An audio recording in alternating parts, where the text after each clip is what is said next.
Hello friends, क्या आपको भी पीरियड में पेन महसूस होती है? इतनी पेन कि आप अपना काम नहीं कर पाते हैं। ये पेन आपके पीरियड आने से पहले शुरू होती है और पीरियड खत्म होने के बाद भी बनी रहती है। क्या आपको भी इनफर्टिलिटी है? क्या आप बेबी कंसीव नहीं कर पा रहे हैं और पीरियड में सीवियर पेन हो रहा है? क्या आपका सेक्सुअल लाइफ भी अफेक्ट हो रहा है? ड्यूरिंग इंटरकोर्स अगर आपको सीवियर पेन हो रही है तो ये सब लक्षण बिल्कुल भी मिस करने वाली बातें नहीं है, क्योंकि हो सकता है it is initial sign of endometriosis.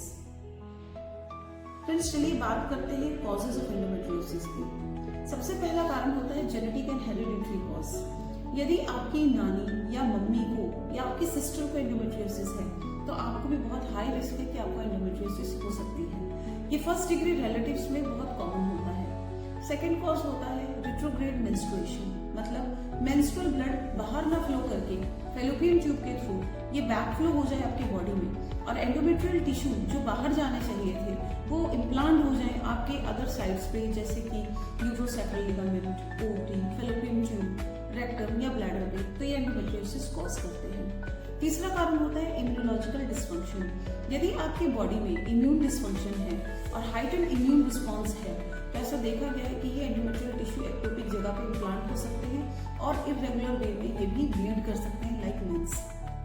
चौथा कारण होता है इन्वायरमेंटल एक्सपोजर। यदि आपको डाइफिनाइल क्लोराइड का एक्सपोजर है जो कि एबनॉर्मल हार्मोन रिस्पॉन्स डेवलप करते हैं हमारे बॉडी में, तो ऐसे स्टडीज देखी गई है कि ऐसे सिचुएशन में एंडोमेट्रियोसिस डेवलप करता है।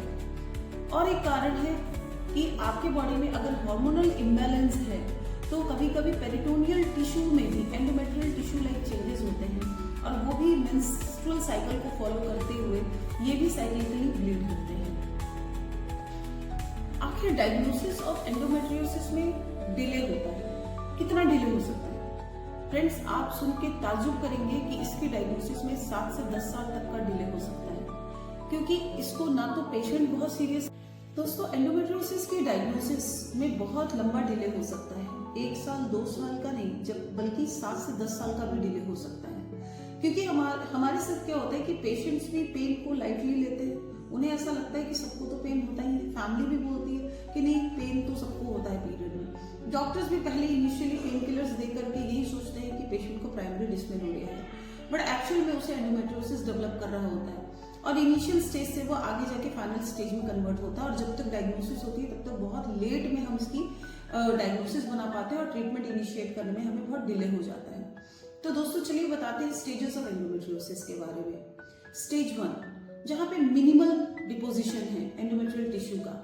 यहाँ पे डीप इम्प्लांट नहीं है, सुपरफिशियल इम्प्लांट है। यहाँ थोड़ी थोड़ी ब्लीड होती है, पेशेंट को पेन हल्का बना रहता है even after menses. Stage 2 mild form होता है, पर यहाँ पे जो इम्प्लांट होता है वो deeper than the first stage होता है और यहाँ पे भी ब्लीडिंग होती है, पर इस स्टेज में कोई एडहेशंस डेवलप नहीं किया रहता है। स्टेज 2 मतलब मॉडरेट स्टेज, यहाँ पे डीपर इम्प्लांट्स डेवलप कर जाते हैं, एंडोमेट्रियल टिश्यू बहुत ज्यादा ब्लीड करते हैं, जिसके चलते आपकी बच्चेदानी आंतों से चिपक सकती है, बच्चेदानी आगे ब्लैडर से चिपक सकती है, मतलब पेशाब की थैली से चिपक सकती है और जिसके चलते पेन भी सीवियर होने लगता है।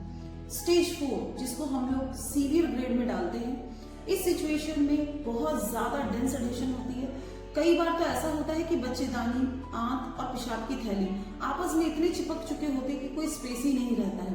पेशेंट के लिए लाइफस्टाइल उसकी बहुत डिफिकल्ट हो जाती है। पेन फ्री इंटरवल बिल्कुल नहीं होता है।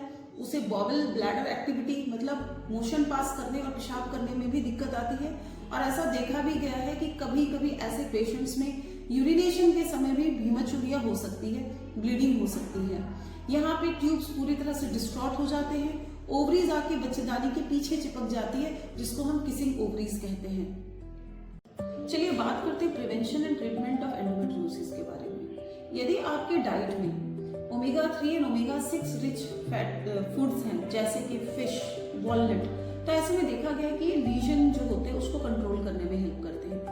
एंटीऑक्सीडेंट रिच फूड्स जैसे ब्रोकली, स्पिनच, ये सब जो फूड्स होते हैं ये आपके अंदर इम्यून रिस्पॉन्स को रेगुलेट करते हैं और आपको हेल्प करते हैं ताकि आपकी एंडोमेट्रियोसिस आगे स्प्रेड ना करे। कुछ एक्सरसाइजेस होते हैं जैसे कि पायरिफॉर्म एक्सरसाइज, क्वाड्रेटस लंबोरम एक्सरसाइज और हिप फ्लेक्शन एबडक्शन एक्सरसाइजेस करके भी आप इसमें पेन को रिलीव कर सकते हैं और इस प्रोसेस को कम कर सकते हैं। ट्रीटमेंट की बात करते हैं। ट्रीटमेंट अगर आपका इनिशियल स्टेज है एंडोमेट्रियोसिस का, तो उस सिचुएशन में डॉक्टर आपको पेन किलर्स दे करके आपको रिलीव करने बोल सकते हैं।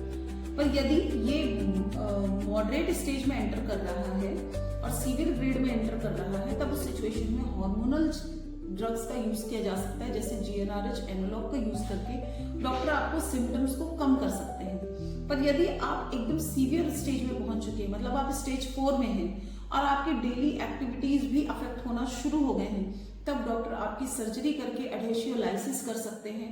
उस जो स्पॉट्स होते हैं उन स्पॉट्स को रिमूव कर सकते हैं ताकि आप डिजीज फ्री इंटरवल में रह सकें।